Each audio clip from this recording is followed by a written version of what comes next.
तो आज हम समझेंगे न्यू यूटीएल चार्जर में यूज होने वाले ड्राइवर सेक्शन के बारे में। तो आज का जो हमारा टॉपिक है इस बैच में लाइव क्लासेस में आज हम समझते हैं यूटीएल चार्जर में जो ड्राइवर सेक्शन होता है उस ड्राइवर सेक्शन के बारे में पूरा डिटेल जानते हैं। वैसे ड्राइवर सेक्शन का काम क्या होता है? चार्जर को चालू करना, यही होता है ना। ड्राइवर सेक्शन कोई भी अगर किसी भी डिवाइस में लगी होती है तो उसका एक्चुअल वर्क क्या होता है कि सर्किट को चालू करना।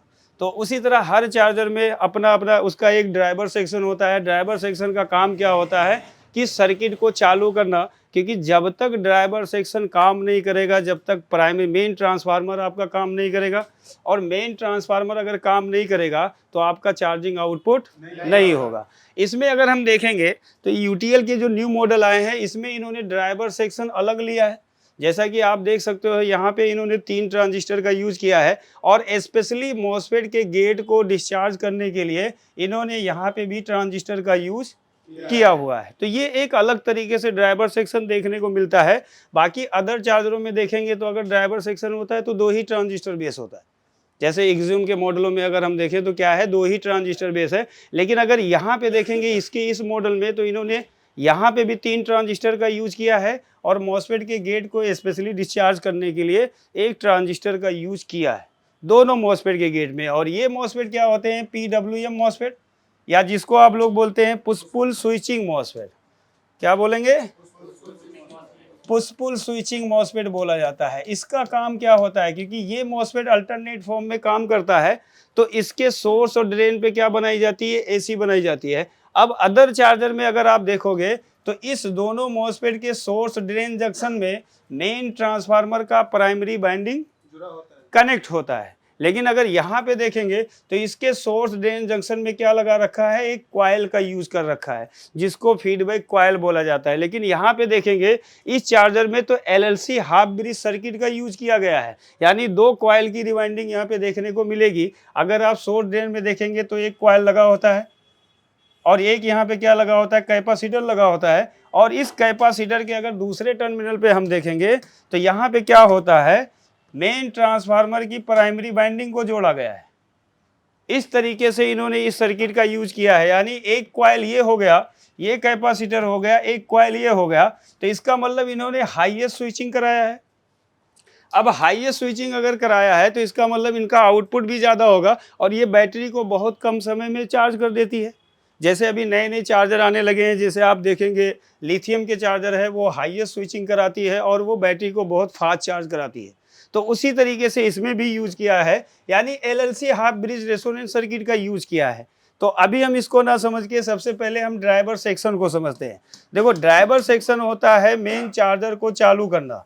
कभी भी आप AC सप्लाई देते हैं तो लाइन फिल्टर से होते हुए ब्रिज और मॉसफेट पे जाके 300 प्लस DC हमें देखने को मिलता है। लेकिन वो 300 DC और जो 320 प्लस DC वोल्टेज है वो यूज में कब आएगा? जब ये दोनों मॉसफेट चालू होगा। अब मॉसफेट को चालू करने के लिए हर चार्जरों में देखेंगे तो उसका क्या होता है? ड्राइवर सेक्शन होता है। अब कंट्रोलर में भी हमने देखा वहाँ पे ड्राइवर सेक्शन होते हैं। अपर लोअर मॉसफेट को उसी तरीके से यहाँ पे भी इसको चालू करने के लिए क्या देखने को मिलेगा? ड्राइवर सेक्शन देखने को मिलेगा। समझ में आ गया? तो मेन ड्राइवर सेक्शन का काम है कि इन दोनों मॉसफेट को चलाना। जब ये दोनों मॉसफेट स्विचिंग मोड में जाएंगे तभी आपका मेन ट्रांसफार्मर का प्राइमरी वाइंडिंग चालू होगा, तभी आपका चार्जिंग आउटपुट होगा। लेकिन यूटीएल में अगर देखेंगे तो AC सप्लाई देने से इसका ड्राइवर सेक्शन वर्क नहीं करता है। ये वर्क कब करेगा? जब कंट्रोलर IC इसको चालू करेगी। तो सबसे पहला जो काम होता है कि सबसे पहले हमें क्या काम करना है? कंट्रोलर IC को चालू करना है। तो कंट्रोलर IC चालू कब होगी? जब उसको 3.3 वोल्टेज दिया जाएगा। अब 3.3 वोल्टेज कब दिया जाएगा? जब उसका कोई सर्किट होगा जो सबसे पहले स्टार्ट किया जाता है। अब वो सर्किट अगर देखेंगे तो यूटीएल के चार्जर में इन्होंने फ्लाई बैक SMPS सर्किट का यूज किया है। ठीक है, फ्लाई बैक SMPS हम लोग पिछले क्लास में पढ़ चुके हैं कि यूटीएल में सबसे पहले हमें जो सर्किट चालू करना होता है वो फ्लाई बैक SMPS चालू करना होता है। तो उसके लिए वहाँ पे क्या करना होता है? हम बैटरी को कनेक्ट करते हैं, है ना जी। बैटरी को जब कनेक्ट करते हैं तो उसका फ्लाई बैक SMPS काम करता है और हमें क्या मिलता है? एक 12 वोल्ट सप्लाई देखने को मिलता है। कनेक्ट करने पे क्या मिलेगा? 12 वोल्ट से 14 वोल्ट। अगर ये सर्किट काम नहीं करेगा तो ये चार्जर कभी भी चालू नहीं होगा, क्योंकि जैसे ही 12 वोल्ट मिलता है, जिस जिस सेक्शन को रिक्वायरमेंट होती है उस सेक्शन को 12 वोल्ट दे दिया जाता है। जैसे फैन हो गया, रिले यहाँ पे यूज किया गया है, रिले को दे दिया जाता है, ठीक है, 12 वोल्ट आपको दिया जाता है। यहाँ पे आईसी लगाई गई है, एक रेगुलेटर आईसी 1117 आईसी, जो 12 वोल्ट से क्या करेगी, 3.3 वोल्टेज आउट करेगी। और ये 3.3 वोल्टेज जैसे कंट्रोलर आईसी को मिलता है, तो कंट्रोलर आईसी यहाँ पे दो सर्किट को एक्टिव करती है। देखो, पहला काम, कंट्रोलर आईसी ऑन होते ही सबसे पहले क्या करता है, डीसी को सेंस कर लेता है कि डीसी हमारा कनेक्ट हो चुका है। और वो जब डीसी को सेंस करेगी और उसके बाद जब चार्जर में एसी लगाओगे तो किसको सेंस करेगी, एसी को सेंस करेगी, तभी चार्जर आपका चालू होता है। क्योंकि कंट्रोलर आईसी ये दो सप्लाई को सेंस करेगी, एक डीसी सेंसिंग होगा और एक आपका क्या होगा, एसी सेंसिंग। तो ये दोनों होगा कब, डीसी सेंसिंग होगा जब हम बैटरी लगाते हैं। बैटरी लगाएंगे तो ये स्टार्टअप सर्किट उसका काम करेगा, 12 वोल्ट बनेगा, 12 वोल्ट उस आईसी को दिया जाएगा, ये 3.3 वोल्टेज देगी और यही 3.3 वोल्टेज आएगा तो कंट्रोलर आईसी ऑन होगी। और ऑन होगी जब बैटरी आप कनेक्ट करते हो तो इसी से इसकी डीसी सेंसिंग सप्लाई दी जाती है। तो ये क्या करता है, बैटरी को रीड कर लेता है कि बैटरी हमारी कनेक्ट हो चुकी, यानी लोड कनेक्ट हो गया है। जब तक ये बैटरी को रीड नहीं करेगी जब तक आपके चार्जर को चालू होने नहीं देती है। तो जैसे ये डीसी को सेंस करती है तो इसका पहला स्टेप होता है कि जो रिले यूज किया गया है, रिले को क्या करती है, ड्राइव सिग्नल आउट करती है, ड्राइव सिग्नल आउट करेगी। अब जब चार्जर में आप एसी को कनेक्ट करते हो, एसी को कनेक्ट करने पे ये क्या करता है, सिर्फ एसी को सेंस करता है। एसी को क्या करेगा, सेंस करेगा। यहाँ पे एसी को सेंस कराने के लिए सेंसर मॉड्यूल का यूज किया गया है, जो कि एक ट्रांसफार्मर के फॉर्म में होता है। और एसी सेंसिंग जैसे ही कंट्रोलर आईसी को मिलता है, कंट्रोलर आईसी रीड कर लेता है कि चार्जर में एसी लग चुका है। और जैसे ही एसी को सेंस करेगी तो ये क्या करती है, इसका पहला जो काम होता है ड्राइव सिग्नल आउट करना, ड्राइव सिग्नल, तभी ये ड्राइव सिग्नल आउट करेगा, या पीडब्ल्यूएम बोलते हैं, जो पीडब्ल्यूएम आउट करना होगा तभी ये आउट करेगी। अगर ये एसी को सेंस नहीं करेगी तो ये क्या करेगी, पीडब्ल्यूएम पल्स नहीं निकालेगी।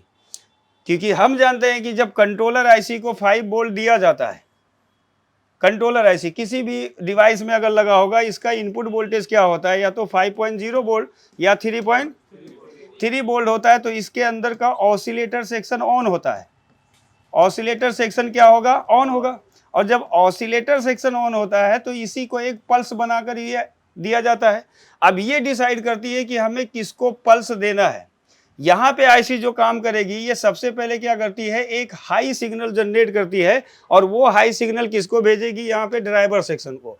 अगर आप यहाँ पे देखेंगे तो सबसे पहले ये क्या करती है, एक हाई सिग्नल यहाँ पे पास करा देती है। लेकिन सवाल ये है कि जब तक डीसी और एसी को सेंस नहीं करेगा, जब तक ड्राइवर को चालू नहीं करेगा। तो हम मेन टॉपिक पे आते हैं और ड्राइवर सेक्शन को देखते हैं कि ये कब चालू होता है। जब कंट्रोलर आईसी एसी डीसी को सेंस कर लेता है तब वो क्या करता है, यहाँ से ड्राइव आउट करता है। अब देखो यहाँ पे जो 3 ट्रांजिस्टर लगे हैं, एक आपका होता है पीएनपी और एक होता है आपका एनपीएन होता है। ये पीएनपी रहता है क्योंकि पीएनपी का कलेक्टर हमेशा क्या होता है, ग्राउंड होता है, और इसका एमीटर इससे जुड़ा हुआ है, कलेक्टर पे इनपुट है, तो ये ट्रांजिस्टर होता है एनपीएन होता है। ठीक है। और दोनों ट्रांजिस्टर का जो एमीटर है वो किससे जुड़ा हुआ है, एक कैपेसिटर से जुड़ा है। कैपेसिटर यहाँ के क्या काम करता है कि वो डीसी को पास नहीं करेगा, केवल एसी पास करेगा। अब यहाँ पे एसी कब बनेगा, यहाँ पे देखेंगे 12 वोल्ट की जो सप्लाई दी जाती है वो दोनों ट्रांजिस्टर को दी जाती है। सबसे पहले इस ट्रांजिस्टर को दिया गया तो इसके कलेक्टर को क्या मिल गया, इनपुट वोल्टेज। अब जब इसको मिल गया तब जब ये 12 वोल्ट इस रजिस्टर को दिया जाएगा तो ये 11.8 वोल्टेज क्या करेगा, पास करेगा, जो इस ट्रांजिस्टर के कलेक्टर को देगा। अब जब इसके कलेक्टर को देगा तो ये पुल अप रजिस्टर होता है, तो वो पुल अप रजिस्टर क्या करेगा, 11.8 वोल्टेज क्या करता है, पास कर देता है। तो जब 11.8 वोल्टेज पास करता है तो इस ट्रांजिस्टर का बेस क्या है, पॉजिटिव है, और इस ट्रांजिस्टर का बेस, तो ये ट्रांजिस्टर क्या होता है, ऑन हो जाता है। जैसे 11.8 वोल्टेज जाएगा तो इसका बेस क्या होगा, पॉजिटिव होगा। अब जैसे इसका बेस पॉजिटिव होगा तो ये ट्रांजिस्टर क्या करेगा कि इस कलेक्टर की वोल्टेज को यहाँ पे पास कर देगा। और इस ट्रांजिस्टर को काम करने के लिए पहले हमें इसको इनपुट वोल्टेज देना है। तभी तो ये ट्रांजिस्टर काम करेगा। तो इसको यहाँ पे एमीटर पे 12 वोल्ट मिल जाता है पीएनपी के। अब जब तक ये ट्रांजिस्टर ऑन नहीं होगा, जब तक ये 12 वोल्ट जीरो नहीं होगा, यहाँ पे एसी नहीं बनेगा। तो एसी बनाने के लिए कंट्रोलर आईसी क्या करती है कि यहाँ पे एक पीडब्ल्यूएम का पल्स देती है। एक बार पॉजिटिव देगी, एक बार क्या देगी, नेगेटिव देगी। अब जब पॉजिटिव पल्स देगी तो ये ट्रांजिस्टर का बेस क्या है, तो ये ट्रांजिस्टर ऑन हो जाएगा। और जब ये ऑन होगा तो इसका कलेक्टर एमीटर जुड़ जाएगा, और जब ये कनेक्ट होगा यानी जुड़ेगा तो ये टर्मिनल क्या हो जाएगा, जीरो हो जाएगा। और पुल अप रजिस्टर का काम ये होता है कि इस जीरो को पास कर देना। तो ये पुल अप रजिस्टर क्या करेगा, जीरो को पुल कर देगा, और ये रजिस्टर का ये टर्मिनल क्या हो जाएगा, जीरो हो जाएगा। तो इधर से ये वोल्टेज पास करना बंद कर देगी। अब जैसे जीरो गया तो दोनों ट्रांजिस्टर के बेस को जाएगा। इसका बेस पॉजिटिव है, इसको भी मिलेगा, ये ट्रांजिस्टर क्या रहेगा, ऑफ रहेगा। अब इसका बेस नेगेटिव है, जब इसको जीरो मिलेगा तो ये ट्रांजिस्टर ऑन हो जाएगा। जब ये ऑन होगा तो इस 12 वोल्ट को जीरो कर देगा। तो इस तरीके से जब ये अल्टरनेट फॉर्म में काम करेंगे तो यहाँ पे क्या बनेगा, और उस एसी को पास किया जाएगा ट्रांसफार्मर के।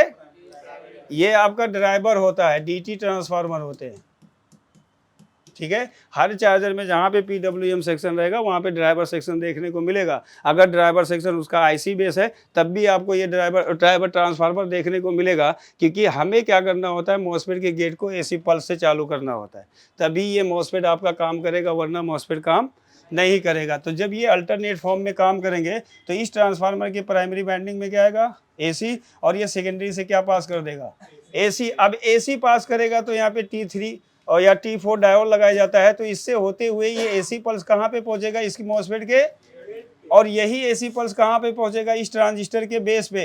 लेकिन ये ट्रांजिस्टर का बेस नेगेटिव है, लेकिन एसी पल्स से ये चालू नहीं होगा।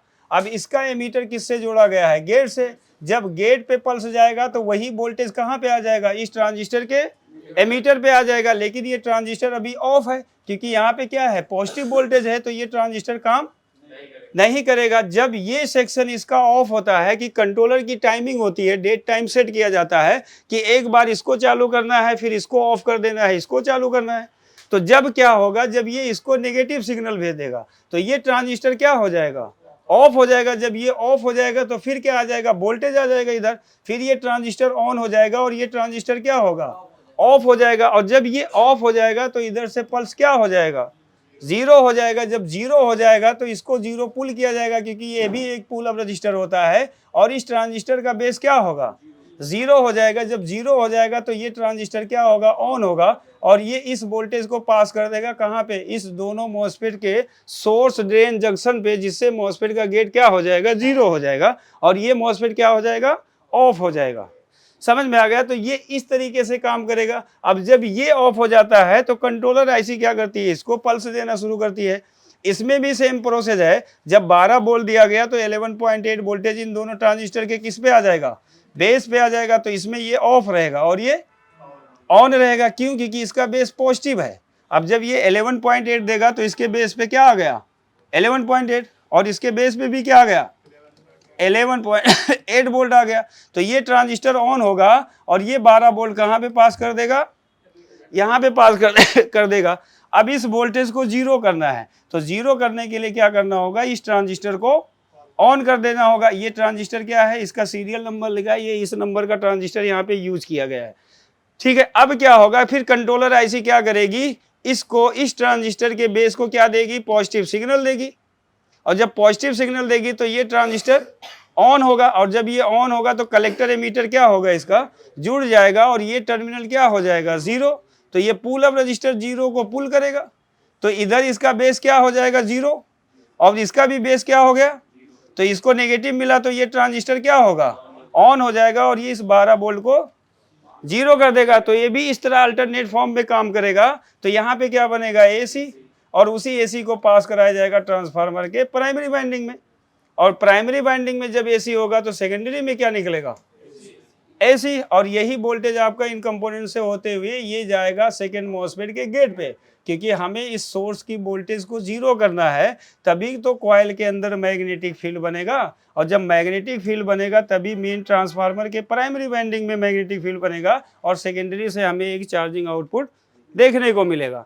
तो ये क्या होगा, इसके बेस को भी वोल्टेज जाएगा, लेकिन ये ट्रांजिस्टर ऑफ रहेगा और यही वोल्टेज आपका पहुंच जाएगा इस मॉसफेट के गेट पे। अब ये मॉसफेट चालू होगा तो ये ड्रेन सोर्स क्या करेगा, वोल्टेज को जीरो करेगा। अब वोल्टेज जब जीरो होगा तो यहाँ पे एक बार वोल्टेज आएगा, फिर जीरो होगा, फिर वोल्टेज आएगा, जीरो होगा, तो कंटिन्यूसली इस तरह काम करेगा। तो यहाँ पे क्या बनेगा, एसी बनेगा। तो इस कॉइल को दिया जाएगा तो कॉइल क्या करेगा, मैग्नेटिक फील्ड जनरेट करेगा, यानी एम्पियर लेवल को बढ़ाएगा और इसको पुश करेगा। तो ये स्टार्टअप कैपेसिटर क्या करेगा, इधर एसी पास कर देगा।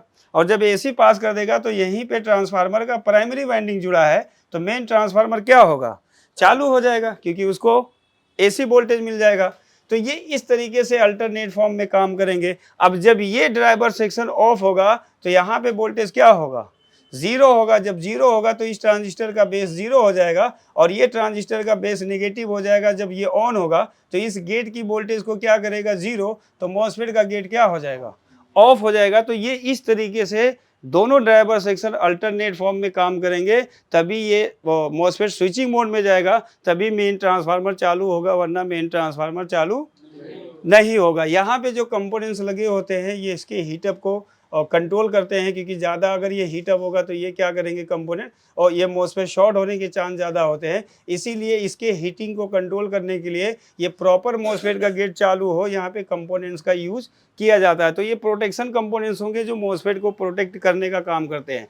तो ये है इसका ड्राइवर सेक्शन, इस तरीके से ये ड्राइवर सेक्शन है। लेकिन दो कंडीशन यहाँ पे दिया गया है कि पहला कंट्रोलर आईसी डीसी को क्या करेगी, सेंस करेगी, और दूसरा एसी को सेंस करेगी, तभी वो यहाँ पे ड्राइव सिग्नल आउट करेगी, यानी इन ड्राइवर सेक्शन को पल्स देगी, तभी ये ड्राइवर सेक्शन काम करेगा।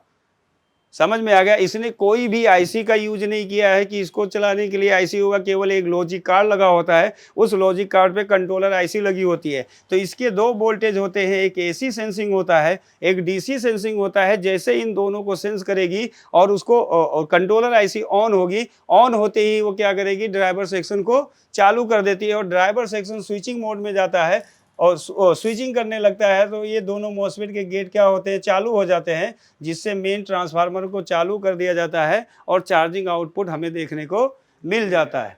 अगर ये ड्राइवर सेक्शन अगर ख़राब हो जाए, कोई भी ट्रांजिस्टर अगर वीक हो जाए, तो ये ड्राइवर सेक्शन काम नहीं करेगा, तो ये दोनों मॉसफेट काम नहीं करेंगे। तो आपके पास चार्जर आएगा कि एसी को आपने कनेक्ट कर दिया, मेन एलईडी ऑन होगी, मेन एलईडी क्या होगी, ऑन होगी। उसके बाद कोई भी एक्शन नहीं होगा, यानी स्विचिंग मोड में नहीं जाएगा, तो आपको कोई भी चार्जिंग आउटपुट देखने को नहीं मिलेगा। तो आपको फंडा पता होना चाहिए कि जब भी हम चार्जर को कनेक्ट करेंगे या हमें उसको एसी और डीसी सेंस कराना है, जब तक इनको सेंस नहीं करेगी ये ड्राइवर सेक्शन को चालू नहीं करेगी कंट्रोलर आईसी, और ये नहीं चालू होगा तो ये आपका स्विचिंग नहीं करेगा, और स्विचिंग नहीं करेगा तो आपका मेन ट्रांसफार्मर चालू नहीं होगा। तो ये था हमारा ड्राइवर सेक्शन। इस तरीके से यूटीएल के जो न्यू मॉडल आए हैं उसमें इस तरीके से ड्राइवर सेक्शन बनाया गया है और इस तरीके से ड्राइवर सेक्शन को वर्क कराया जाता है, और यहाँ पे एक हाईएस्ट स्विचिंग जनरेट कराया जाता है, जिससे हमें सेकेंडरी में एक हाई वोल्टेज देखने को मिलता है,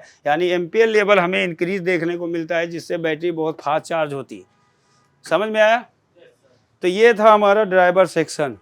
देखो इसमें जो इन्होंने रिवाइंडिंग किया है एलएलसी सर्किट का, ये मान लेते हैं कि दोनों मॉसफेट है ना, ये मॉसफेट है और ये आपका क्या है, सेकंड मॉसफेट है। तो सेकंड मॉसफेट का क्या होता है, सोर्स क्या होता है, नेगेटिव होता है कि नहीं होता है। और फर्स्ट मॉसफेट का जो सोर्स होगा ये सेकंड मॉसफेट के किससे जुड़ा है, ड्रेन से जुड़ा है। यहाँ पे इन्होंने क्या किया है, एक फीडबैक कॉइल का यूज किया है। ऐसे देखो ये किया है ना, यानी इसको एज ये ट्रांसफार्मर इन्होंने दिया है, इधर से इन्होंने सेकेंडरी निकाला है, लेकिन सेकेंडरी वोल्टेज की जरूरत नहीं है, तो यहाँ पे जेनर का ब्रिज बना के इसको ग्राउंड कर दिया है। तो यहाँ पे देखेंगे तो एक क्या लगा हुआ है, कैपेसिटर लगा हुआ है, और इस कैपेसिटर के इधर अगर हम देखेंगे तो यहाँ पे क्या लगा हुआ है, मेन ट्रांसफार्मर की प्राइमरी वाइंडिंग जोड़ी गई है। अब यहाँ पे आएगा मेन ट्रांसफार्मर, ये इसकी क्या होगी, प्राइमरी वाइंडिंग होगी। हम अदर चार्जर में देखते हैं तो जो मॉसफेट का सोर्स ड्रेन जंक्शन होता है वो मेन ट्रांसफार्मर के प्राइमरी वाइंडिंग से जुड़ा है, लेकिन इन्होंने दो कॉइल का यूज किया है। एक कॉइल ये है, एक कॉइल ये है, कैपेसिटर ये है, ये वही कैपेसिटर है जिसको स्टार्टअप कैपेसिटर कहा गया है। और यहाँ पे हमने देखा था जो हमारे एमएफसी का सीरीज कनेक्शन है, यानी एमएफसी के पॉजिटिव नेगेटिव जंक्शन से यहाँ पे पहले कितना वोल्टेज दिया जाता है, स्टार्टअप वोल्टेज दिया गया। जब स्टार्टअप वोल्टेज दिया जाएगा तो ये कैपेसिटर चार्ज होता है, और जब ये चार्ज होगा तो इस कॉइल के थ्रू क्या करेगा, एसी पल्स को, एसी वोल्टेज को पास करेगा। अब यही चीज अगर हम देखेंगे तो इस मॉसफेट का जो सोर्स ड्रेन जंक्शन है ये किससे जुड़ा होता है, ड्राइवर सेक्शन के T2 टर्मिनल से जुड़ा होता है। यानी इस ड्राइवर ट्रांसफार्मर के जो फर्स्ट ड्राइवर ट्रांसफार्मर होगा, इसको ये डिसाइड किया जाता है कि हमें फर्स्ट मॉसफेट के गेट पे वोल्टेज कितना देना है, क्योंकि हमें ड्रेन की वोल्टेज को क्या करना है, स्विच करना है। तो ड्रेन की वोल्टेज स्विच करने का मतलब है कि ट्रांसफार्मर का कहना है कि हमको एसी चाहिए, लेकिन उसके साथ हमें एक हाई फ्रीक्वेंसी भी चाहिए। तो अगर यहाँ पे नॉर्मली गेट पे वोल्टेज पास किया जाएगा तो ये नॉर्मली स्विचिंग करेगा, ये ट्रांसफार्मर चालू नहीं होगा। इसको चालू करने के लिए इसके गेट पे वोल्टेज फिक्स किया जाता है, 160 वोल्ट से 170 वोल्ट दिया जाएगा ये फर्स्ट मॉसफेट के गेट पे। तो इसीलिए स्टार्टअप कैपेसिटर का यूज किया गया। यही क्या करता है, सर्किट को स्टार्ट करता है, क्योंकि जब कैपेसिटर स्टोर करता है वोल्टेज तो उसका जो पॉजिटिव नेगेटिव जंक्शन होता है वहां से ये वोल्टेज इसको पास कर दिया जाता है। तो स्टार्टअप कैपेसिटर क्या होता है, जब इसको वोल्टेज दिया जाता है तो ये सबसे पहले चार्जिंग को स्टार्ट करता है, यानी चार्ज होने लगता है। अब जब कैपेसिटर, कहीं भी कैपेसिटर लगा होता है, देखो हमें सिर्फ कैपेसिटर ही प्योर डीसी वोल्टेज दे सकता है और कोई भी कंपोनेंट नहीं है। डायोड का काम होता है रेक्टिफिकेशन करना, यानी नेगेटिव को रोकना, पॉजिटिव को पास करना। तो यहाँ पे कैपेसिटर जब चार्जिंग को स्टोर करेगा ये, तो ये जब भी स्टोर करता है तो ये एसी के फॉर्म में चार्ज होता है, यानी एसी के कुछ जो माइनर से वो चीज़ें हैं उसको ये क्या करना है, ग्राउंड करना है। क्योंकि डीसी में क्या होता है, अगर डीसी को हम समझे तो यहाँ पे कोई भी फ्रीक्वेंसी नहीं होती है, हमेशा जीरो होती है। लेकिन जब कैपेसिटर ये चार्ज होता है तो यहाँ पे कुछ एसी के माइनर एसी होता है, हमें उसी को निकालना है। तो ये जब स्टोर करने लगता है इस डीसी को तो ये एसी के फॉर्म में चला जाता है, और इधर से क्या पास करेगा, एसी पास करेगा। लेकिन इधर जब भी हम वोल्टेज चेक करेंगे तो ये डिस्चार्ज होता हुआ हमें दिखेगा, कम होता रहेगा, डिक्रीज फॉर्म में चला जाएगा। ठीक है, क्योंकि एक क्षण के लिए स्टार्ट होगा तो ये चार्ज होने, तो ये डिसाइड हो जाता है कि ये लगभग 160 वोल्ट या 170 वोल्ट इस सोर्स ड्रेन जंक्शन पे दे देता है, और वही इसके ड्राइवर ट्रांसफार्मर के सेकेंडरी में चला जाता है। अब जब भी इसका प्राइमरी चालू होगा, है ना, ये प्राइमरी चालू होगा तो इधर जब भी वोल्टेज आउट होगा तो ये इसी वोल्टेज को आउट करेगा। जो इधर यहाँ पे जब ये स्टार्ट होना शुरू किया तो इधर पास किया तो ये इसी वोल्टेज को पास करेगा। तो इसीलिए यहाँ पे जो फर्स्ट मॉसफेट होगा उसके गेट को एक हाई वोल्टेज दिया जाता है। समझ में आ गया, तभी तो ये स्विचिंग करेगा। अब ये जो 330 वोल्ट इसके पास है ड्रेन में से, उसमें से ये 160 वोल्ट या 170 वोल्ट को यहाँ पे स्विचिंग मोड में लेके जाएगा कि इतने ही वोल्टेज को हमें स्विचिंग करना है। तो इतने वोल्टेज से स्विचिंग होता है तभी आपका मेन ट्रांसफार्मर का प्राइमरी वाइंडिंग चालू होता है। किसी किसी में देखेंगे तो यही वोल्टेज 200 तक पहुंचाया गया है, हाईएस्ट स्विचिंग किया गया है, क्योंकि जितना गेट की वोल्टेज बढ़ाओगे उतना यहाँ पे स्विचिंग की स्पीड बढ़ेगी, और उतना कॉइल मेन ट्रांसफार्मर के प्राइमरी वाइंडिंग में मैग्नेटिक फील्ड जनरेट होगा, और उतना ही सेकेंडरी में चार्जिंग वोल्टेज आउट किया जाएगा। तो ये था, ये इस तरीके से यहाँ पे LLC सर्किट का यूज किया है न्यू UTL मॉडल में। यहाँ पे 150 वोल्टेज दिया गया और इसी से इन्होंने क्या कर दिया है, मेन ट्रांसफार्मर के प्राइमरी वाइंडिंग को जोड़ दिया गया है। और ये स्टार्टअप कैपेसिटर है, ये स्टार्ट करेगा। अगर ये खराब हो जाएगा तो इसको पता ही नहीं चलेगा कि हमें इसके गेट पे कितना वोल्टेज देना है। तो गेट पे अगर वोल्टेज ही नहीं डिसाइड हो रहा है तो ये मॉसफेट चालू नहीं होगा, भले आपका ड्राइवर सेक्शन चालू हो जाए। यहाँ पे लो वोल्टेज आने के कारण ये मॉसफेट क्या होंगे, प्रॉपर इसको चालू नहीं करा पाएंगे, तब भी आपका क्या होगा, चार्जिंग आउटपुट नहीं होगा। तो ये LLC सर्किट इसी को कहा जाता है, एक हाईएस्ट स्विचिंग कराना। समझ में आ गया, एक हाईएस्ट स्विचिंग कराकर इसको मेन ट्रांसफार्मर को चालू किया गया है। ठीक है ना, तो ये इस तरीके से जुड़ा है। अगर आप देखोगे इसका सर्किट तो ऐसे जुड़ा हुआ है। ठीक है ना।